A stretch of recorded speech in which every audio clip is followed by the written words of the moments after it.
What's up guys, and welcome back to another episode of the PS5 career mode. This is episode number 8. And we start today's episode off with a brief look at our transfer budget. As you can see, after the sale of Senny Jiang in the last episode, up to just over £2 million remaining, with a transfer deadline day right around the corner as well.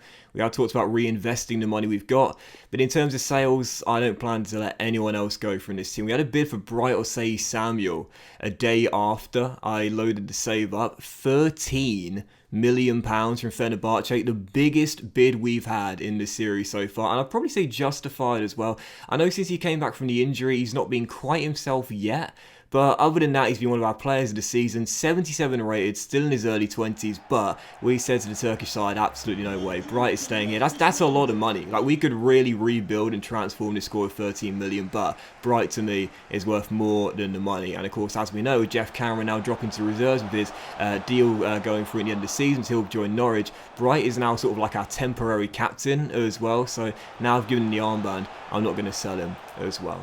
But still, for the first game of today's episode, returning to the Kai Prince Foundation Stadium as we take on the Chairboys Wycombe Wanderers, of course in a repeat of the opening day of the season where we won by 1-0 at Adams Park, coming on the back of the thrilling late dramatic win at the Den against Millwall, where Charles Bull, of course, scored the game winner in the dying seconds.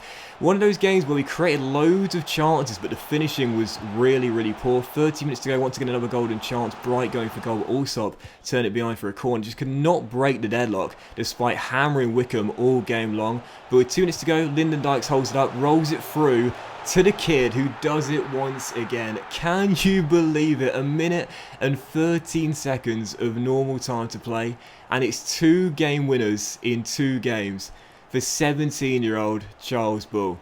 Unbelievable. 3rd goal in professional football, 2 of them being game winners in the dying seconds as Bull rescues us right at the end of the game and gives us a huge pressure relieving 3 points. Bull, the hero, once again. I can't believe it, man. 2 game winners in 2 games for the teenage talent. He's got a sort of aggressive, direct approach. He loves to storm through the middle of the pitch. And I do feel as well, I've only had obviously limited game time with him so far, but I do feel that whilst he's got pace to be a winger on the right or an inside forward on the left as his listed position, I do believe he's better playing through the middle as well. That's where he scored the 2 goals in his last 2 games, wins the match and keeps us in the playoffs by 2 points as we close out January. So, you know, we have been sort of teetering on the edge of exiting the playoffs for weeks and weeks and weeks and weeks and weeks. We were out of it for 1 game week, then went straight back into it.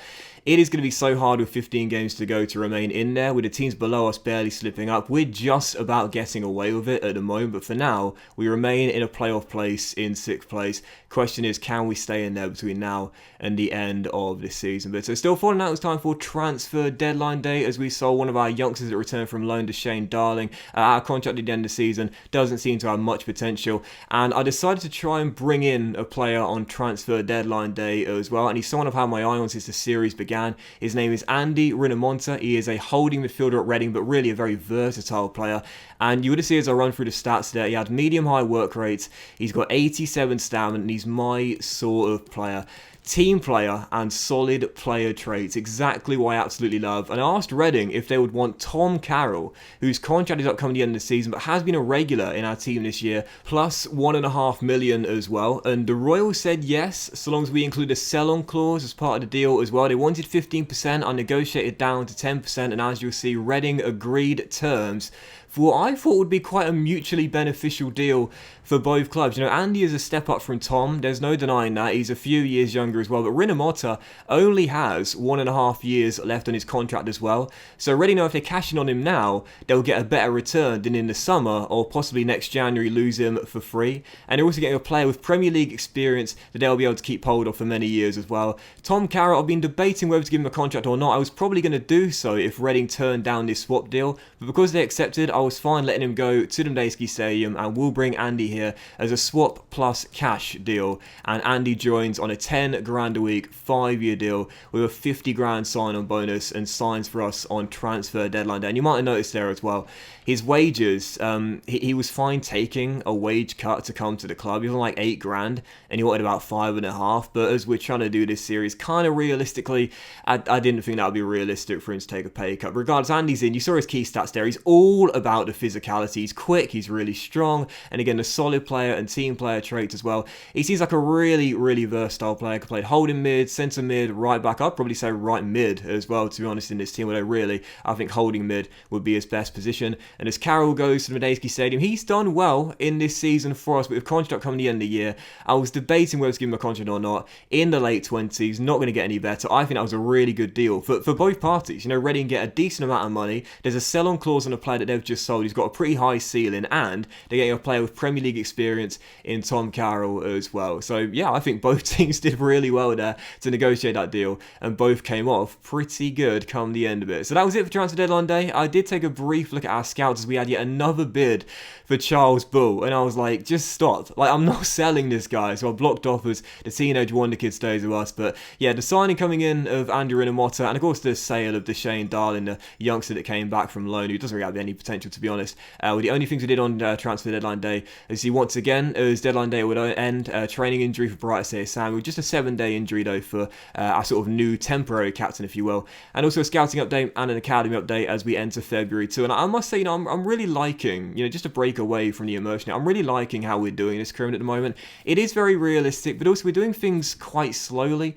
Instead of just changing everything in one season, we're doing things at quite a slow but casual pace, and I really like it as well. It just seems to be, I don't know, just a lot more calm, you know, a lot more relaxed, and I kind of prefer it this way too. Instead of having a whole new team already in season 1, we're gradually changing things here and there, little minor alterations, a few sales, a few signings, and yeah, I quite like the relaxed pace to it, really. It is quite realistic as well. But still, transfer deadline over. You saw our academy there. I'm still waiting for the next Bull. I don't know if I'll get another good player from the youth academy with our 3-star scout between now and the end of the season. And because of the signing of Andy as well, we probably won't be able to pick up a good scout until next season still. But you never know, you never know. And for the second and final game of today's episode, they're travelling away from home to take on the Royals at Medeski Stadium right after the signing of Andy for us, and of course Carroll departing to go to Medeski Stadium. Did find it very interesting. Both players would make their debuts for their new teams against their old teams in this game, and on the back of back-to-back wins, aiming to get ourselves back into good form. We took lead early, Bullet with the assist, finding Chris Willett down the right, who steps in field and gives us the lead, but Reading would respond pretty much instantly. 90 minutes into the game, it was obvious Jerry leaves it for Maite, who gives the Royals their equalising goal 19 minutes in. With Reading right now sat in mid-table, you know, there is still a chance they could make a late run for the playoffs, but if they are going to do it, they need to win these sort of games and have a really good run for the final 15 matches. And as we were leading by a goal to nil, I felt very confident of 3 straight wins. But Reading, I mean, they just fought back and then, so we've got the best defensive record in the division, but we conceded 2 goals in the space of 4 or 5 minutes towards the end of the game. And just like that, we went from being a goal up to tied at 1-1 to 3-1 down heading into the break. And this guy, Maite, was literally just destroying me. A first half hat-trick for Reading's number 11, and I just couldn't stop him. I mean, it was my fault for playing a high defensive line with centre-backs that aren't the quickest, but either way, he was just running rings around me as he scored 3 goals in the first half. So we went from being in front to 3-1 down heading into the break, absolutely shell-shocked and needing to respond. And 10 minutes after the restart, we would get ourselves back in the game and reduce the deficit to 1. Once again, it's Willock with the goal, sent down the left, stepping in field and bending it into the far corner to make it 3-2. And this is the one thing I'm liking about this QPR team. You've seen very recently we scored 2 late goals and 2 late game winners in our last 2 games. We've came from behind before to claim some points, either a draw or a victory. We're a very resilient bunch. We don't give up, and with 21 minutes to go, Jack went off the bench, plays it through to Luke Amos. What a great first touch by the former Spurs midfielder, and the finish into the bottom corner as well, as we come back from 3-1 down to tied at 3-3. So what a game at the Medeski Stadium, man. I was not expecting this. We are a very low scoring team, as everyone knows, but have the best defensive record in the division. So heading to a mid-table side right now, a 3-3 draw. We were leading by a goal, then we were 3-1 down, then we battled back to draw 3-3. What a fantastic game this was, in a real thriller here at the Medeski Stadium. So it's very rare a player will score a hat-trick hat-trick but don't end up on the winning side, but that was the case for Maite in this game. 3-3 the final score, dominated in possession, but every shot on target in the entire game, 6 in total, 3 either side, found the back of the net. A game for the strikers, but one to forget for the goalkeepers, no doubt about that. But that was today's episode of the PS5 career mode, guys. A big thank you for watching if you have enjoyed it, and if you have enjoyed today's episode, then please do drop a like. Still in the playoffs with 14 games to go, 12 points off second, automatic promotion is almost definitely off the table, but as for now, we still are in the top 6. Have a great day, guys. Much love to you all, and I will see you for the next episode of the PS5 career mode very soon.